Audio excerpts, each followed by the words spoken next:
What is going on, guys? Welcome back to Hippo Supercoach, and today going through the round 15 score. So we've gone down 29 spots, 2089, top 8% for the round, top 1% overall, which I'm happy with. But yeah, like pretty average round for me. Go through the team real quick. I've done one trade this week, and that's just to get this is a shitty trade. I know I'm trading a fucking 19 for a 21, but I need to get Dacos back to my defense.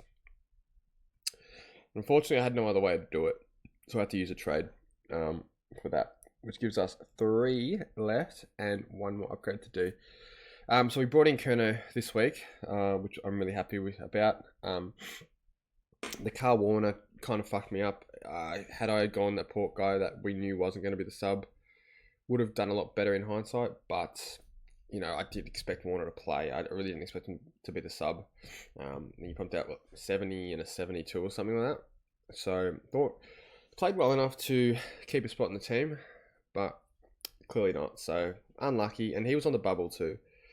So yeah, bit unlucky. Anyone that went the other side on that coin would have really benefited going. I can't remember his name. Is it Evans from Port Adelaide? So yeah, I assume people bringing him in. Logan Evans, yeah. Looked really good, by the way, so I don't think it's a bad pick.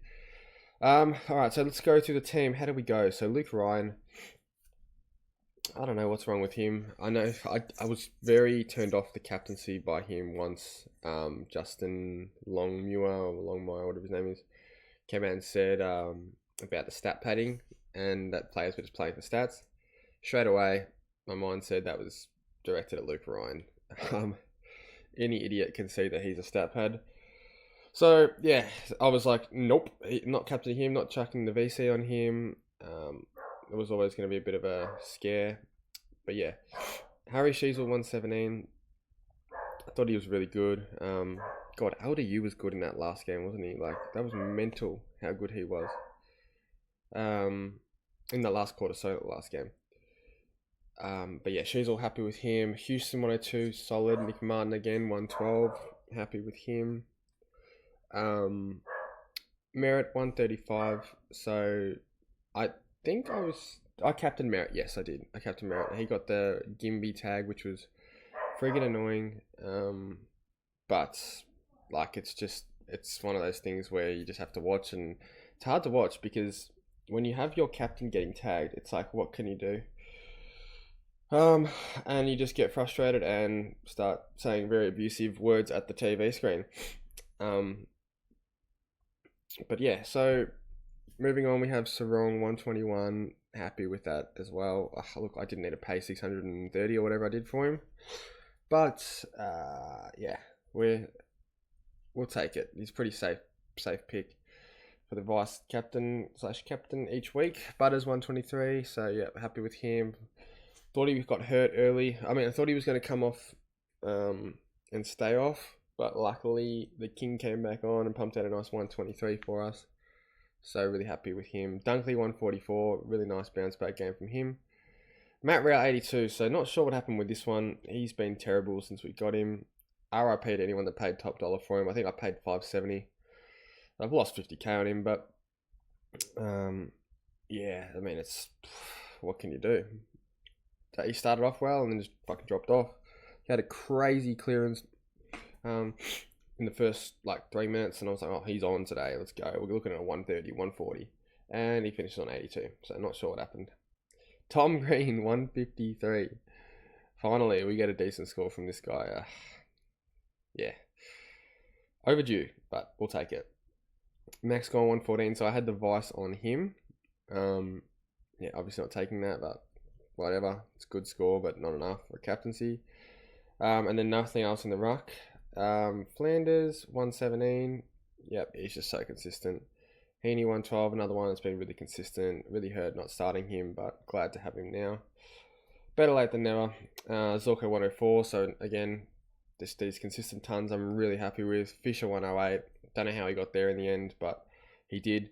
Kerno 118. So really happy with that. 5 goals. He's not going to do it every week, but obviously we all know soft draw to finish the season. So that's a big positive sign. But Yeah, I can't expect a 118 every week from Big Bad Charles. Yeah, so in terms of trades, how the fuck am I going to finish my team? I'm not really sure, to be honest. Look, it's going to probably leave me with one trade by the time I get my last forward premium. Oh, sorry, I had Sam Day as well, so happy he played well.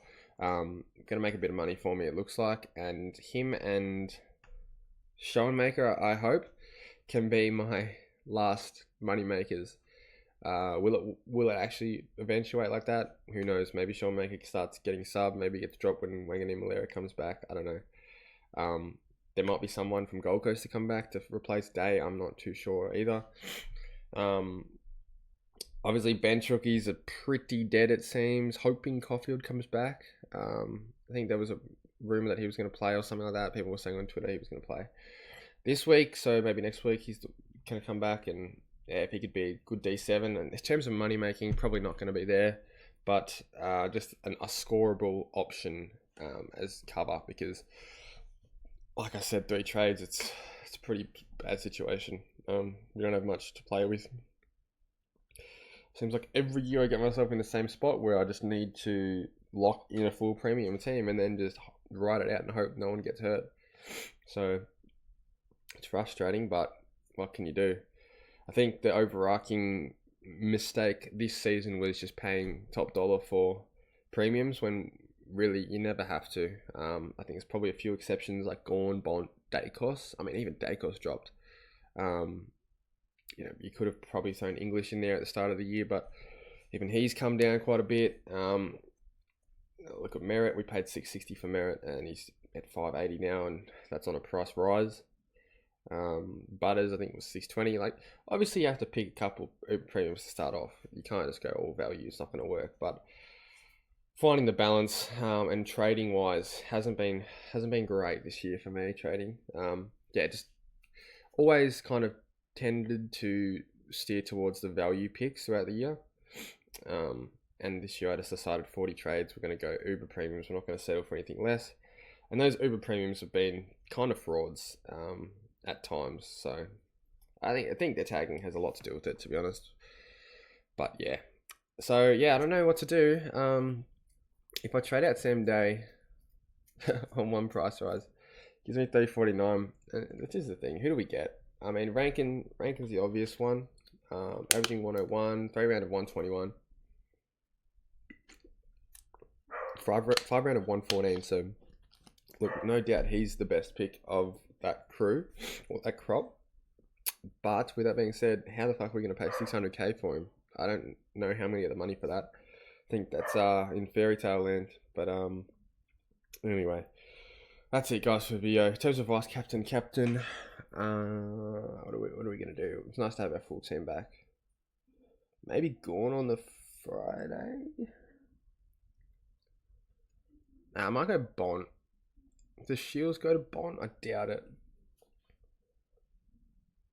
Bont. I mean, you know what you could do? You go Bont into Kerno. Richmond are playing a lot better, I think. Even North are playing better, so I don't think there's a real easy beat team. It's more just looking at tags, who's going to get tagged and who's not. I mean, Dacos is a pretty safe bet, so I might just go Bonnet to Dacos. And that will probably be my VCC most weeks from here on out. I think out of my team, they're the ones I trust the most. I mean, obviously, Sarong you have to probably throw in there. But yeah. Anyway, guys. Hope you all had a good week. Better than me. Hoping for a top 1,000 finish, but probably won't get there, to be honest. It's going to be hard to climb with not full primo team. I assume I've been out of the loop, to be honest. I haven't been watching anyone else's videos, and yeah, it's just the motivation overall kind of dwindles at this point. I think that's pretty standard for this time of the year. But yeah, I assume most people will be full primo, if not, yeah, 1 off, 2 off max. Probably got some better premiums than I do. But yeah, so I think we won't be able to fully compete with the top teams, like the top teams. But yeah, maybe we could sneak into the top 2K, top 1,500, but we'll see. There's still a fair few rounds, 7 rounds to play out. So who knows? Something could happen. we could randomly get gifted a couple more trades, a couple more rookies that magically make a lot of money or end up becoming premiums. And yeah, we're talking out of our ass now. So anyway, guys, have a good night, and I'll see you in the next one.